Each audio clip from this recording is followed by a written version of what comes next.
இந்த மக்களுக்கு படிப்பறிவு இல்லாதவர்கள், பல தலைமுறைக்கு வீடு என்கின்ற ஒரு வாசலை பார்க்காத பாமர மக்கள் இவர்கள். ஆணை அப்படின்றது என்ன, இதுல என்ன குறிப்பிட்டிருக்காங்க? மூலகொத்திரம் உங்களுக்கு ஒதுக்கீடு பண்ணியிருக்கிறேன், ஆனா வீட்டு நம்பர் போடல, அலாட் போடல. படிச்ச பிள்ளைங்கிட்ட கேட்கணும். அதை வாங்கி பத்திரமா ஸ்டாலின் பையன் உதயாநிதி அலாட்மெண்ட் கொடுத்துட்டாரு, நான் பத்திரமா பொட்டில வச்சுக்கிறேன், நாளைக்கு வீடு போயிடுவேன், நாளாண்டி வீடு போயிடுறேன், கனவு காண்டுகின்ற மக்கள்.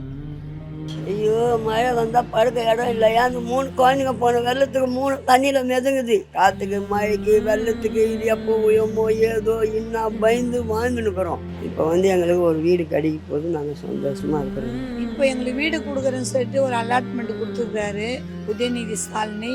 எத்தனையோ ஆட்சி வந்துச்சுங்க, எத்தனையோ ஆட்சி வந்து எத்தனையோ அதிகாரிங்க வந்தாங்க, அவங்களாம் எங்களுக்கு நன்மை செய்யல. இந்த ஆட்சி வந்து நாங்கள் கேட்டோம், இந்த ஆட்சியில் எங்களுக்கு நன்மை நடந்திருக்கு. அவருக்கு நான் உதயநிதி ஸ்டாலினுக்கும் ஸ்டாலினி ஐயாக்கும் எல்லாருக்கும் நான் நன்றி சொல்றேன். இதெல்லாம் கட்டி வச்சிருக்கீங்களம்மா, இந்த பொருள் எல்லாம் எதுக்காக?